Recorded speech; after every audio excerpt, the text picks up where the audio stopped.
We're going to meet this really legendary local mentalist, Paul Prater, and talk to him for a few minutes about the stuff that he does. He was at our lecture last night, so that was awesome. Let's go.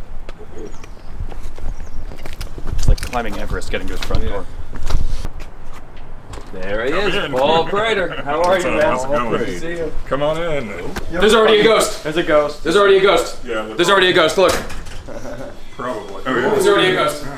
All right, so Paul Prater. Yes. Thank you so much for having us over to your amazing house. Well, thank First you. of all, this place is awesome. Well, thank you. Why don't you tell us a little bit about who you are, what you do, how you engage with the world of magic and all that. Sure. So I do primarily mentalism and more kind of bizarre skewed mentalism. But aside from doing that, I do corporate shows. I do school shows, believe it or not, that are all bizarre magic school shows, believe it or not. I do ghost tours. I've got a very successful ghost tour that I do, and I'm expanding to 5 cities this year, and do seance work as well. So anything along the creepy bizarre I really enjoy. Although, like I say, I do corporate as well, and I can do squeaky clean, straight mentalism shows, which I do as well. So that's pretty much my focus. I love all of it. I love all of it, but the bizarre, creepy stuff's my favorite by far. Okay. Well, how did you get into magic? So like most people as a kid, but then I found football and girls, and that was kind of the end of it for a long time. And I never found girls or football. well, I always did a little bit of, surprisingly, not magic, but mentalism. Even in college, I worked at a camp for kids, and when they had talent night, I always did a one-ahead mentalism routine. So it was always kind of there, but I never did anything with it until my daughter was born. And my wife wanted me at the house more, and I'm not good at being a homebody, and I pulled out Mark Wilson's Encyclopedia of Magic and fell right back into it all over again. Nice. So, yeah. Okay, that's great. And so you do, I know that you do shows as well. You do one-man shows? Yes, yeah, I love theater, one-man theater shows. That's one of my favorite things to do, actually. And I've done a lot of four-walling shows, traveling around and performing. I love doing that. The challenge is always, of course, the marketing side of it, but trying to get butts and seats. But yeah, I love that, because then I can do what I want, and people are buying tickets to come see it, so you don't have to worry about, can I say that word? Can I cover this topic or this area? Sure. You know, so I love those. Nice. And what's the most what's the most frustrating thing and the most rewarding thing about doing a one-man theater show? I think the most rewarding thing, I'll start there, is really being able to craft your vision for what you want your audience to experience without anyone else saying, maybe not do this or don't do that, and the reactions and responses you can get are phenomenal. The most frustrating thing is when you end up in a city on a Tuesday night and it's the coldest night they've had on record and 2 people show up. Oh. That's that's the most frustrating thing. Has that happened to you? Yeah, that happened in Philadelphia. yeah. So was that at the Magic Theater? No, it was actually at a bar. I set up a lot of my shows, and I look for unused venues, so to speak, like small theaters, like local community theaters, bars that have stages, places like that. They tend to be more flexible. It's something they usually don't have, so they're usually pretty open to having you in. So that's what I go for. So this was a bar. Plus, I want to work with local communities or I shouldn't say local communities, local businesses, so they can help with the marketing. But sometimes they don't. Oh, wait. Okay, that sounds like a really good tidbit of information. Tell me about that. Right. So obviously, if I'm going to Philadelphia, I know workers pay attention. Right. I know like 3 people in Philadelphia. So okay, I can get 3 people there. But the problem is, I need to have someone local who knows how to market. And if you go to a bar, they already have people, who come ever as guests, and hopefully they should have a mailing list or some kind of marketing plan. And so what I do is I provide the marketing pieces, as in the posters, the pictures, the words, the language. I found that problem when I didn't, and all of a sudden I'm, he's a magician illusionist. Like, no, don't market me that way. That's not what I do. Right, not to the crowd. So I provide the marketing pieces. I'll set up the event on Facebook if they so desire, but I need them to help push. And so I like to do it where we do ticket splits, so they have skin in the game. So the more people they get there, the more money they make. And I know a lot of performers have said, or I've heard this discussing it, no, we want all the ticket sales. I don't mind giving them a small percentage. They're going to make money on drink sales, but I think by giving them some ticket sales, it helps them market. Got it. At least encourages them to. Yeah. So, hello. Hi. So, Did you do the show for the two people? Yeah, I did actually. This is a great story because I didn't want to. Obviously, I didn't do it on a stage. I just grabbed some of my stuff because a lot of my stuff that I do on a stage, I can do it close up too. I mean, we're mentalists. A lot of the stuff is absolutely applies just right up front. It works. Mm-hmm. But I did it for the two people, and one of the guys at the end, seriously, he shook my hand, and I just it felt like something was wrong with him. I asked him, "Are you okay?" And he goes, "Man, my wife committed suicide last week." He said, "I needed this so bad. This has been wonderful for me. Thank you." So you never know when that two-person show ends up being a really positive thing. Wow. So I walked out from starting from, man, I don't want to do this, to I'm really glad I did this. So very positive experience. Yeah, that's incredible. Yeah. No, you said that you didn't do it on the stage. So No. Did you have kind of a modular show? Well, I just picked enough pieces. I've got an hour stage show, at least 45 minutes of it. I can do it close. Since it's mentalism and it's a traveling mentalism show, virtually everything fits in a backpack. Right. I mean, well, everything does fit in a backpack. Most of it can fit in a box that big, aside from a few other pieces. So I just pulled some pieces down. I said, gather around a table. We pulled the bartender and another guy, so I had 5. I just had them sit around a table, and I just performed for those 5 people. Wow. That's great. Yeah. I mean, it's not the same thing, obviously, but we've had a similar situation in the lecture tour. You're hoping for 30 and you get 2, and then it's like, all right, well, gather around, guys. We're workshopping today. You're getting more attention. So maybe that was effective. Who knows? Well, I think so, and I've done that. I feel like some of my strongest work, as far as responses from audiences, have been when there have been lower turnouts for a show. Yeah. And then you're able to just sit there and work really up close with people. Right. So. Wow, super cool. So tell us about fringe festivals. Yeah, so I've only done one, so I can't tell you about all of them. Okay, so tell us about fringe festivals. Yeah, I did Fringe New Orleans, and it was something I wanted to try, just something to put on the resume. I had a blast doing Fringe. I didn't make money. Anyone I've talked to has said you'll never make money at Fringe. But I made friends that I'm still friends with years later. Got to see some incredible shows, but for me, the best part about it was really inspiring. And then it made me come home and write, because you get truly inspired by seeing such out there but creative acts. And did you, this was in New Orleans. It was. Did you find it was a strong magic community down there? No. Okay, so I felt the same way. When I went down to visit for it was on my first lecture tour, and I visited New Orleans, there were very few magicians, and also I didn't find a lot of that voodoo hoodoo stuff that I expected to find. It was all like mugs in the shape of shrunken heads. It was like tourist stuff, not like actual esoteric shops. Right. Yeah. Well, it's tourism. That's really what it comes down to. The voodoo does exist in New Orleans, but it's absolutely a tourist selling point, so to speak. Did you find that the locals in New Orleans were interested in seeing your show? So as far as the people who actually came to the show, yeah, they seemed very interested, but my turnout's not as good as I'd hope. I would hope that I would sell out every night. Yeah. But I didn't. But I did have solid crowds. I don't want to say. I never had a deal where there were 5 or 10 people in there. I always had 30 or 40. But I was hoping for closer to 60. Yeah, 70, sure. I think 75 was about what it held max. That's the story of Fringe, right? Yeah, I think so. Yeah. I think so. And then you get a few shows in Fringe that are always the breakouts that are packed every night. Right. That happens too. So, but yeah, it was great. They had, I think, 35 acts that were the supported acts. And so for that, you had to apply, and then they picked 35 acts, and I was one of those. So that means they provided my theater. They handled my ticket sales. They had people there that were Fringe employees working everything. So it was really nice. I had to show up, perform, and leave. And what was this? What was the festival called? It was New Orleans Fringe Fest. Just New Orleans Fringe Fest. Okay. Yeah. So they take 35 acts, and those acts are supported by the festival itself. Yep. But then other people can just join in the fun. They call it Find Your Own Venue. And if you find your own venue, you handle all your stuff. It's like a black box show, basically. But if you find it, you 4-wall it. They will. That's what I meant. Sorry. Yeah, you 4-wall it, then they will push you in their marketing. And so there were over 100 acts total. Wow. So New Orleans has a lot of venues.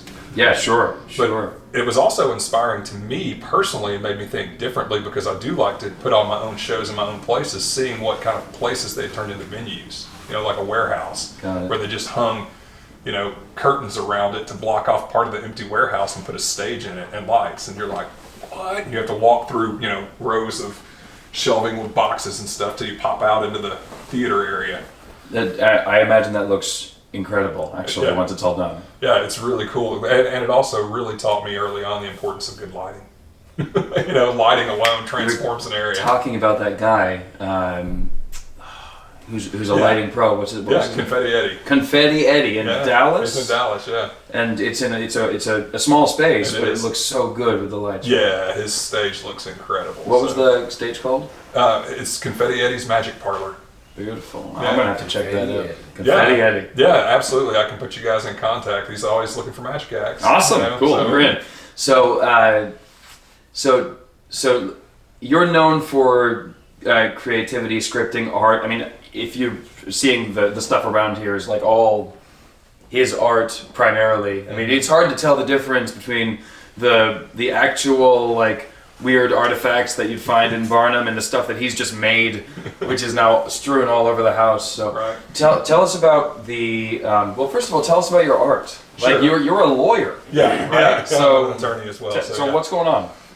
Well, the law part is the outlier in my life. That's the thing that doesn't really jive with everything else. When I was young, I've done art my whole life. I've always loved art, loved music. I played in bands for years.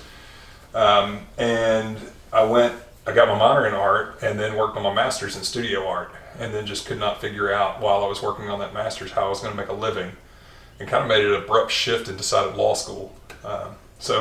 Seems reasonable. Yeah. Still do practice law. I have my own firm, but it's about 20% of my time now, and I wanted to go out on my own so I can control what I do and when I do it, and have the freedom, of course, to be able to focus on the performing. That's my passion. That's what I love. And to me, the art just goes hand in hand. It's all the same thing. It's just a different form of art. So, did you make this promissory sign? That I did not. That one I did. Oh, I found the one thing. It's not. No, this is from like Romancing the Stone or whatever, that's in the malls everywhere. Earthbound. So Earthbound. Yeah, it's all that kind of place. That's where that's from. But no, I made that one. I made the sideshow banner. I made that Ouija board too. It looks like a nice old Ouija board. Oh wow. Then I've got several just little artifacts. Some of the boxes I made, some of the props I made, and some of those you just get to figure out who made them or what they are. Got the trigger finger of Pancho Villa and a shrunken head right next to it, and that nice creepy doll that I found in Dallas. I'm not sure what it is, but I know it has to have a haunted history that I can make up. It must have a haunted history that you can create, right? Yeah, look at that thing. Yeah. So that's all incredible. All this art is just amazing. It's all over the house, and you just spend so much time just looking around at all this stuff and asking him, Right. what's this? He has a backstory for it. It's made up or whatever. Right. Maybe not. maybe true, maybe not. Yeah. Maybe true. Walking the line. Well, and this isn't just to put stuff on, but this thing is also stuff full. The magic tricks that you bought and never ever used. This is all full and just. Yeah. The back of the drawer prop collection. You've got the back of 9 drawers. Yeah, I know, it's ridiculous. So that's what that is.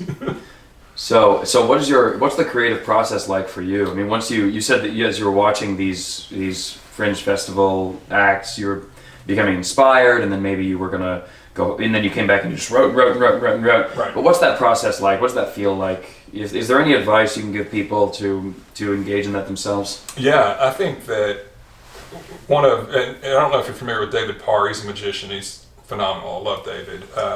He won Penn and Teller for us. He actually fooled Penn and Teller. He's a great guy. But anyway, me and David, I'm bringing him up because I don't want anyone to think, hey, I heard David say that. We're very much aligned in this. I believe in mining the memories from your youth and the things that excited you is a good place to start with for creativity. I did, to give you an example, a real example of that, I loved heavy metal as a kid. I still love heavy metal as an adult. My dad is a Baptist preacher, so they were not real keen on the heavy metal. And I also grew up in the 80s when it was the time of satanic panic and, the devil's real and these murders are happening. So I created a seance that's heavy metal seance that investigates satanic panic and the how that and heavy metal collide, and then did a seance where we were trying to summon the spirit of a teenager who was killed in the dressing room of a heavy metal band to see if he was actually murdered or whether it was a suicide. So I took those things I loved as a kid and I could combine those into a show. And that's obviously most people aren't going to write a heavy metal seance, but that's an example of taking those things from my youth that I loved and being able to turn them into a show. But I actually feel like in a broader scope that the more narrow your boundaries are for what you can write makes it easier to write. If you're just trying to write a mentalism show, that can be difficult. Where do you start from? Yes. But if your show is specifically like, for instance, I wanted to do bizarre magic shows for schools. Now, how do I do bizarre magic shows for schools? I thought Arkansas history, that's something that they cover. I can find the stranger stories of Arkansas history, and that helps you direct your show. So for me, I think having a defined theme for your show helps a lot. I've always written that way. I feel like even my corporate shows, while they're more mainstream mentalism, it's still basically the same creepy show I do with the creepier elements taken out, which is all about my psychic great aunt and how she showed me all this weird stuff. And I don't really know that I believe in any of it, but maybe as an attorney, I've learned how to do things that she claims are psychic, but maybe for me, it's just a little bit of manipulating people with words or body language. So that's part of my fun in that show. I get to walk that line about what's real and what's not. Sure. And see, contrary to what you guys discussed last night, I don't do disclaimers because I feel like my show itself, I'm the naysayer. I'm like, this is all crap. Right. This isn't real. Sure. But then these things happen. I'm like, well, my great aunt would say this is what happened. So I walk this little line of Right. of playing both sides. But Right. as an attorney, I think it works well for me to be the skeptic. And I found it very hard to try to convincingly demonstrate psychic abilities because I'm a skeptic in real life. Oh yeah, So- me too. Right. That's why the heavy disclaimer. Right. I guess the only thing. So I would ask, because I'm always open to new opinions on this topic, but the thing that I would say about anyone that's aiming toward the disclaimer that I cover doesn't just cover psychic ability. I think it's just as I don't know. I don't want to say unethical, but maybe I don't see convincing people that you're going to achieve those results by a study of body language reading or NLP or whatever as any more or less damaging than convincing people that you're achieving those results by psychic abilities. Right. Because somebody could go and spend $2,000 on a Right. course on NLP at the Y and be like, but that guy knew what city I was thinking of. Right. Like, how am I not achieving these results? Right. Oh, I agree with that. So how do you walk? Do you walk that line, or is that something you just? Yeah, I do. But here's also every show I do. It doesn't matter whether it's for school kids, for corporate, for stage. Every show I do. Here's how I end my show. And I think this is my disclaimer. I say I want you to consider that you saw the impossible tonight, but yet you saw it, you experienced it, and that means that it's not impossible. Impossibility is just a narrow-minded, limited way of thinking. If you believe you can do something, you can do anything you want to do. Because you're here, I'm able to do what I want to do. Thank you, good night. So that's my little kind of, Sure. it's not a disclaimer, but it's like, if you think about that at all, he's saying, okay, so it wasn't real. Sure. Yeah. Well, I think. Yeah. I mean, Well, he's saying it's impossible. you're saying it's impossible. But then I said, But but it's it can't possible. be. Right, but because you experienced it, it can't be impossible. What do you think people are taking away from that? There are. Do you think they're taking away that it's deception and magic tricks, or do you think maybe they're thinking that it's body language reading? I think people take away whatever they believe when they come in, frankly. Maybe, yeah. And I'll give you a real example. So here's the reason to more pointedly answer your question. The reason why I don't believe disclaimers are any more effective or less effective than anything else is because I've had so many people, especially working in the seance world and ghost tour world, it is like a religion to them. They believe it. And Yeah. to me, saying, no, you're obviously you don't say you're dumb if you believe that, but essentially saying, no, none of that's real. It's like saying, Jesus is fake. You say that to a Christian, what kind of response are you going to get? Oh There are yeah, people I who would never just approach it believe- that way. Well, there are people who just believe, and no matter what you say, or I'll give you a They real generally life, build up their defenses. Like if you Yeah. insult somebody, obviously their walls are going to go up. well, a real life example. This was at Fringe Fest, so we're pulling it back around full circle here. The very first night, I did. It was a Magic Square routine, but I don't like traditional Magic Square. So mine is think about somebody who's passed on. No one who's. I don't want it to be painful to you. Just think about their age. And then I do a peak, so that I can see the age and build my magic square. And I do it as if I failed the entire time, but then at the end, the age is all there. So I felt like that. Anyway, I won't get into all the details of that. But I had a couple who came up afterwards. They were dressed kind of strange, and they went, "We think it's great that you're a medium." Now, nothing in that show ever stated or even implied I was a medium, and so I didn't know what they were talking about. And I said, "What do you mean?" And they said, "Well, that first thing you did, like that person, they were there. Their age came through. They were there. They guided your hand."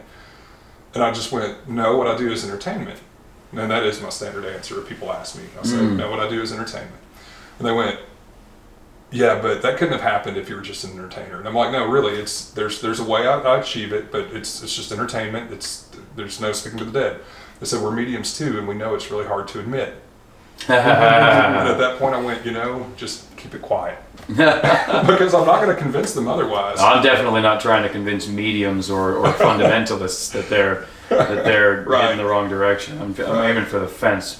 Yeah. But anyway, speaking of the impossible, which is how you end. Let's say I think it's impossible that I want to brew beer. As a segue into another hobby. Well, real quick, I wanted to say that's a really great idea. What you were talking about earlier with to do a bizarre magic show for kids. Look into the history of where you're at, because then they're learning stuff about the place that they're at. Yeah. And that's super cool. I'd love to hear more about the bizarre magic show for kids. Maybe some other time. That's actually really good. I do want to talk about your outside of magic hobbies, but that's a good point. Let's plant a flag there, because that's very unique. Yeah, exactly. Sure. That came from a friend of mine, Chad Cruz. I'll give him full credit. He's a bizarre magician, and he does almost exclusively school shows. And he told me, "You ought to get into this." And I thought, that's not my thing. And he goes, "You can do bizarre magic school shows." And it got me thinking. And what he recommended, and it's a good recommendation, is make sure you know what they have to teach and follow their criteria. So the last one I did, which was last week, one of the teachers came up and he goes, "Man, I'm just checking off the list. You're covering all the stuff we got to cover in Arkansas history." And I'm like, "I know. I'm aware." That's awesome. That's how I'm playing the show. But and tying into what you said, kids do ask all the time, is it the devil? Or we're in the South, is it is it evil? And in that I don't give a disclaimer, but I straight up go, "No, it's tricks. You can learn how to do this yourself." So I do tell them that, and when they say how, I go, "Ask your librarian where the magic books are." Yep. So the librarians love that. That's the answer, man. That's a perfect disclaimer. As for kids, I don't want to. Well, one, I don't want to lead them astray. I feel like adults, come on, read a little more, figure things out, be discriminating or discerning. But kids, come on, I don't want to mislead kids at all. And two, I don't want them going home going, "Hey, this guy came to school today and summoned the devil," or whatever. I want to make sure we're clear. There's nothing here. It's all tricks.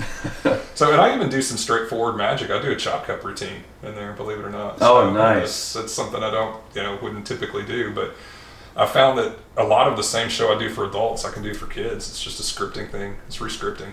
And I always end with PK touches, which just, blows them away. Really? Do you this or this? So I do a little wave in front of the eye with the... Yeah. Okay, awesome. So, and then it's separated as if it happens 3 times. I touch the person, just yes or no. Yeah. How many times? The old bench. Where did you feel that? Right. So perfect. Yeah, and it's great. I had a teacher there who I did the same show 6 times in a row. 6 times in a row. One of the teachers was in there the whole time, and she was like, "I don't know what you're doing." And I went, "Good. You're not supposed to." Thank you. I had a pipe and drape set up, and she's like, "Is there something back there?" I went, "Do you want to sit behind it the whole time?" All right. So, I want to hear you talk about beer. It sounds like an interesting topic. Yeah. I don't drink, so I'm going to step back and let you guys take care of this one. What questions do you have? Jorge's over there pumping his fists right now.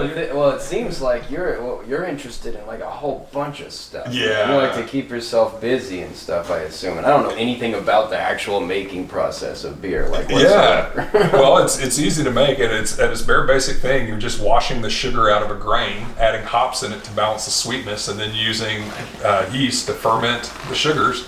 It turns into alcohol and carbon dioxide. Yeah. So it's basic, it's real easy, and you can do the whole grain approach, which is a lot more difficult and takes time, or you can buy these malt syrups. You basically add it to water, boil it, add your hops in to the boil, and cool it down, pitch your yeast, and 10 days later you got beer. And you said you were doing that for how long? Started when I was 18 and I'm 45 now, so it's been a lot of years. Do you have any like names that you put for your beers? Oh, probably for the most part. That was so long ago where I named them. I don't even care anymore. I just brew beer that I like. I don't worry about it. My most recent, I did a peanut butter porter, and I did one that was an attempt to replicate Stone's Chocovesa, which is just a seasonal beer, but it's based off of Mexican hot chocolate. So it's chocolate, cinnamon, pasilla peppers, brown sugar. It's delicious. Ooh. And so I've tried to brew a replica of that. It came out pretty well. Take one. Yeah, they're excellent. Those are the last two that I brewed, but I don't brew as much now just because I can get good beer. And when I started at 18, that was 1993. You know, there were only a handful of microbreweries, at least, you know, this part of the country. When you first said that you brewed beer, I was just picturing in my head like some sort of snake oil brand, you know, like some kind of sideshow. Satan's Cerveza. Yeah, there you go, something like that. Yeah. You have to keep in mind too, giving cool beer names is relatively recent in the whole world of my life of beer brewing. I mean, back then it was just, you know, Sierra Nevada Pale Ale. It didn't have cool names. It was just Pale Ale or whatever, brown porter or what have you. So well, I definitely want to try some of your beer sometime. Yeah. I need to brew some more right now. I'm out of homebrew. Jorge, do you have any questions about beer? I got a lot of questions. I really do. I've got lots of breweries. Did the locals purchase from you? No, because that is illegal it is without illegal. having a license. I got All that stuff. That's federally regulated and state regulated. So you can give away your beer or your homebrew, maybe. I don't even know if that's legal technically. It probably is, but selling, no. So I thought that, that's bullshit. Government regulating everything. Well, we try to get an anarchist jab into just about everything you want to do. And also, how do you make the differences in flavor, like IPA or lager? Sure. So the two big branches of beer are lagers and ales. And so your lagers are fermented with a different type of yeast that sinks to the bottom and ferments at 55 degrees. And then your ales ferment at 65 degrees and have a top fermenting ale yeast. So the top fermenting warmer temperatures alone add what they call esters that are kind of fruity flavors in your ale, which is why they're more flavorful. And lagers are a very clean taste. You get just the malt and the hops. Gotcha. So that's part of it. But then from there, it depends on what kind of grains you put into your beer that affects your color and your flavor. But when you're talking about an IPA, that's all hops. So there are different breeds of hops. And now you even have, you know, some breweries that are making beer that tastes just like pot because hops and marijuana are in the same family, and so they can have very similar smells. So that's either hops or grain determined. And all the items you purchase local? Or? Yeah, there's been a homebrew. We've been lucky enough. It's surprising in Arkansas. We've had a homebrew shop here since I was, I don't know how long ago it started, but when I was 18. Oh, okay. So. And that's the funny thing. You can't drink till you're 21, but you can buy everything to make beer.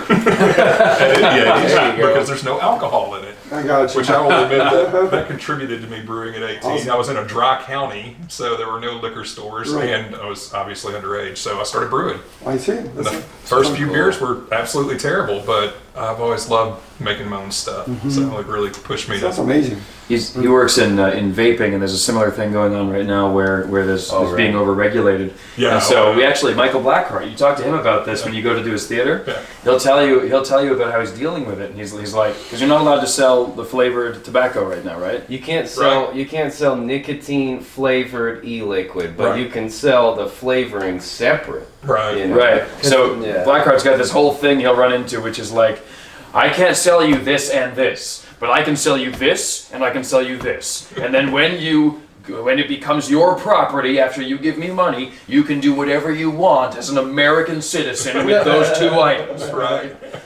That's ridiculous. I have another question. Have you ever competed with different people who brew their own beer? Have you ever won anything? Yeah, I did. Now, this is not within a real brewers group, but I used to be a part of the Society for Creative Anachronism. It's more of a reenactment.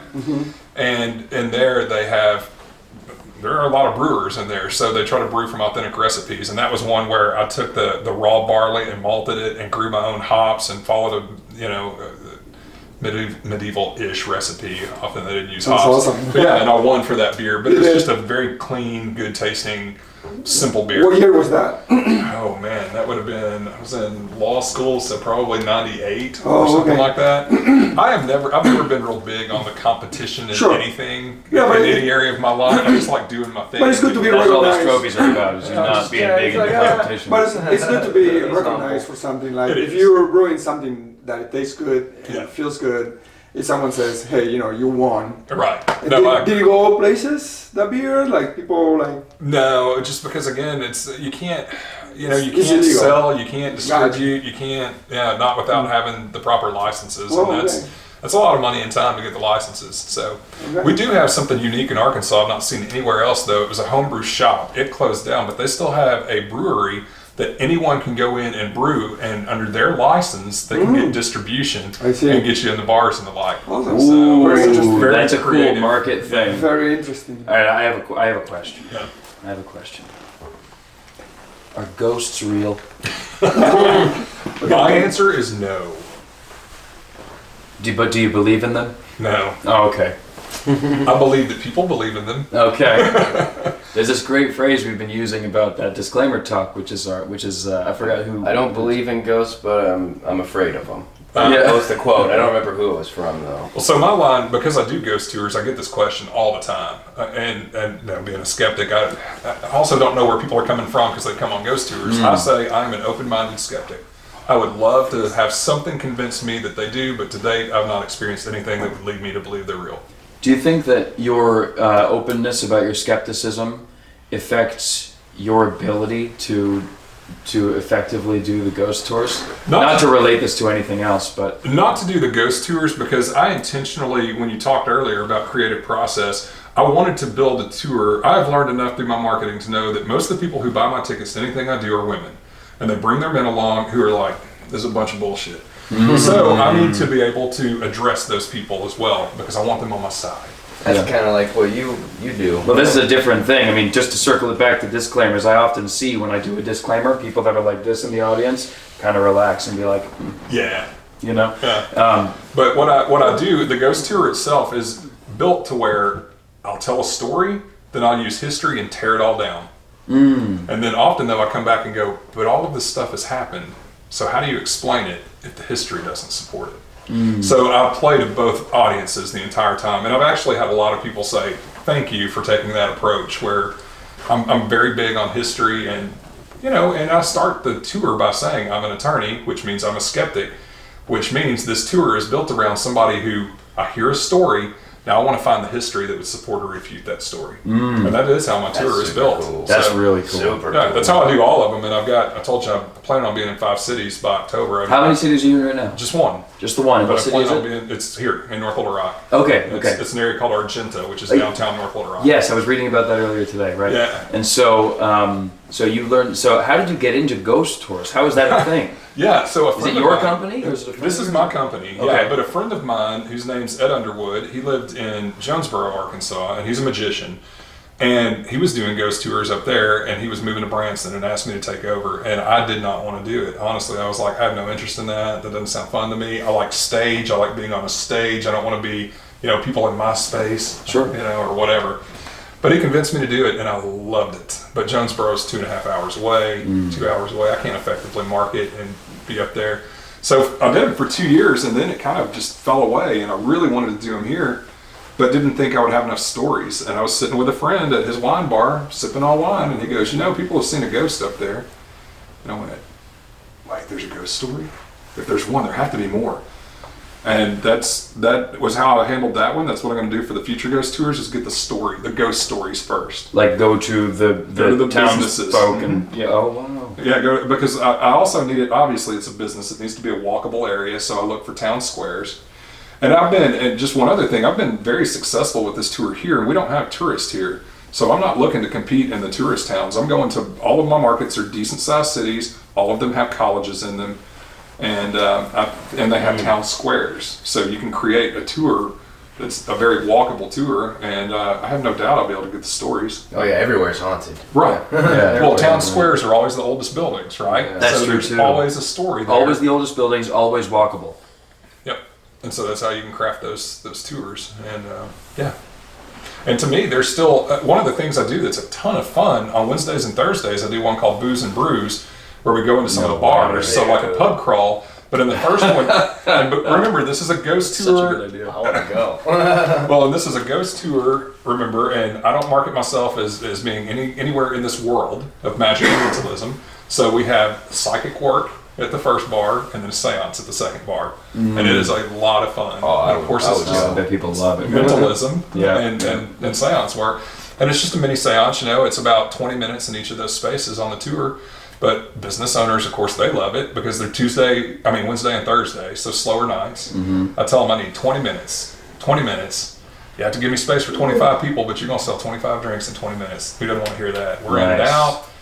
Yeah. And at the second bar where we do the seance, of course, people stay because I'm like, now I'm done. I can get my beer, and people drink more and order food. And That is so. Where do people find out about your ghost tours? believe it or not, if people just want to look, hauntedargenta.com. But if you're talking about how do I sell tickets, believe it or not, Facebook alone, I had over 53,000 organic, unpaid views this past year. The ghost tours. What? Yeah. Holy shit! Yeah, it's using community partners. I mean, those bar owners want people to come into their bar, so they'll share your event. Do you stick with one bar? I switch bars. I've got two bars that I use primarily just because they were the first ones that they're both friends. Like one of them is the wine bar where I said I first came up with the idea of the tour when my friend told me there was a ghost up there, and he is a friend. And he's got a great, in October it's still not that cold in Arkansas generally. Right. So we go outside, he's got a back patio so I can shut the door. He's got all these hanging lights, so it's perfect. I can control this, turn the music off, have those lights on. It's perfect. And then the other place, they have a whole upstairs that they set aside for me. Wow. So, or they've got a patio out back that I'll use too. Those are specifically for the what do you call it? Brews? Booze and brews. Booze and brews. Yeah. Oh wow. So it's a lot of fun, and those almost always sell out. People love it because it's so different, and it's not the full ghost tour because you've got time in the bars. But, Right. It's almost like there are two separate. They could do booze and brews and then come on the ghost tour, and a lot of people have. Got it. We want to do the other one. It's now. two separate things, different stories and all that. For the most part, Yeah. Some of them overlap, but for the most part, and part of it is you really have to. It's harder to say, all right, this is absolutely what we're covering because it depends on how people are drinking. If your group's a little rowdy, you're not going to get as many stories done because they want to chat, and I don't want to. Obviously, I don't want to ruin it for the people who want to listen, but I also don't want to be like shh, shut people down. Ruin the mood. Ruin the mood. Right. That's awesome. Yeah. So that's really incredible, man. I love that. It's fun. Cool. So, any other questions from you? Where can we learn more about Paul Prater? PaulPrater.com. What's going on in Paul Prater's future? What are you working on right now? So I will be doing a show. There's an old mansion that's one of the stops on the ghost tours here, and I will be doing monthly shows there. Me and my girlfriend actually will be performing together. Monthly shows there. And then in April, I'm also going on tour with Paul Knopfsinger, a good friend of mine, and so I'm super excited about that. After that, I don't know. I haven't planned into May yet. But you guys are stopping at Blackheart's, right? Yeah, we will. We'll be there in Wichita. Absolutely. Anything more long term? Any big empire building projects, new books, anything like that? I'm not working on a new book. I mean, I'm always working on a new book. When I get pieces I think would work, I kind of put them into the book that's always a work in progress till I feel like it's something that's getting close to done. Right. But I don't think so this year. My big plan this year really is I am going to push hard to try to get on, Penn and Teller Fool Us or America's Got Talent. I really want to do that. Really want to push my career forward in the performing world. I love what I do, and I want to make it bigger. I felt like 2019 was pretty good, and I really want to launch off of that. So nice. Yeah. Well, I think a lot of people who are watching this are probably going to be in the magic community. Sure. So first of all, paulprater.com. Yeah. Paul, Prater. That's it. Right, and then obviously let's get some of these books on screen. Jorge, can you bring those two books over? Because we definitely want to push these. I don't know if you're still selling these. Oh yeah, absolutely. I'm just so proud that I now have a copy of each. Yeah. All right, we've got. Maleficium. Yeah, Maleficium. Maleficium and Embryos, both books on mentalism and bizarre magic. Yeah, and see, this was kind of my own little joke because in Latin it does mean like evil magic, but literally translated it's bad magic. So that was me just kind of laughing about it to myself. Yeah, bizarre magic. Like that. So yeah, tell us about the books actually. Yeah, so Maleficium, just briefly, it's not a coherent theme. It's just a lot of bizarre magic pieces. It's got photography in there that I've done as well. And this started by accident. You guys met Jim Henson last night. I was showing him some video of some of my performance stuff. This was years ago, and he said, "Do you script this?" And I went, "I do. I'm very big on scripting. It's just how my brain works best."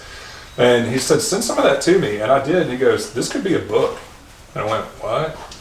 And so he put me in touch with Damon Reinbold, who's now passed on, who put me in touch with actually a few different places. Leaping Lizards first published that, and within 24 hours they got back and said, "We want to publish it."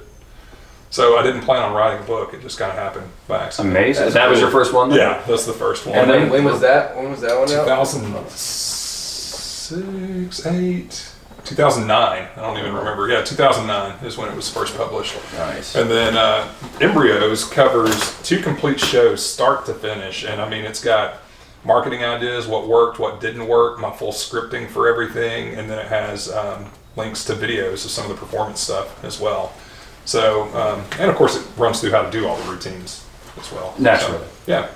So this is more to me kind of a setup for how to create a show and how I thought through the show and made it happen. And that's 2015, so it's about time to get a different book out there eventually. But Amazing. Can people still purchase these? Yep. Where can they find them? Yeah, they can find. Well, both of these are carried through Murphy's, so you can get it at your local magic shop, or if those exist anymore, or online. But I prefer they go to paulprater.com because that way I keep all the money and stuff. paulprater.com. There's where you get these books. Embryos and Maleficium.